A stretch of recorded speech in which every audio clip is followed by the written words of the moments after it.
Ada satu movie action thriller comedy yang korang boleh layan dekat HBO Max. One Battle After Another, lakonan daripada Leonardo DiCaprio. Cerita ni start dengan kisah percintaan antara watak DiCaprio sebagai ghetto pet dengan Perfidia Beverly Hills. Ghetto pet ni seorang bom expert dekat dalam grup revolutionary yang mana grup ni diorang panggil French 75. Grup diorang ni memang menentang habis-habisan kerajaan US. Tak kira lah apa sahaja keputusan kerajaan, diorang memang akan menentang. Nah, dijadikan cerita, Perfidia pun mengandung. Lepas je Perfidia ni deliver baby tu, ghetto pet ni cuba pujuk Perfidia untuk diorang ni settle down. Tapi Perfidia tak nak. Sampailah satu kejadian yang mana Perfidia ni pergi piu-piu security guard dekat bank masa diorang tengah rompak bank tu. And si Perfidia ni pun kena tangkap. The only way untuk dia lepaskan diri dia daripada hukuman, dia kena pecahkan rahsia untuk bagi tahu dekat mana grup-grup French 75 yang lain duduk. So Perfidia memang dia tak bagi tahulah, and dia berjaya juga larikan diri dia daripada safe house yang mana tempat polis letakkan dia ni. Lepas 15 tahun, grup ni sunyi sepi, tak ada apa-apa aktiviti. Polis pun tak tahu siapa sebenarnya ahli and juga dekat mana grup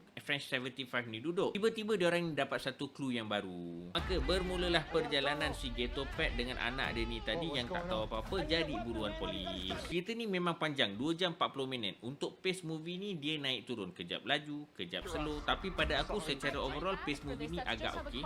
And untuk cerita ni dia ada selitkan dengan dark humor yang ringan untuk elakkan kau boring. Dan aku cerita ni dia gritty, and untuk action scene dia pun pada aku not bad sebab dia grounded. Nampak lebih realistik dia punya konflik antara rakyat dengan kerajaan. So kalau korang suka cerita yang melibatkan grup melawan kerajaan ataupun grup pemberontakan, korang boleh layan cerita ni, ada dekat HBO Max.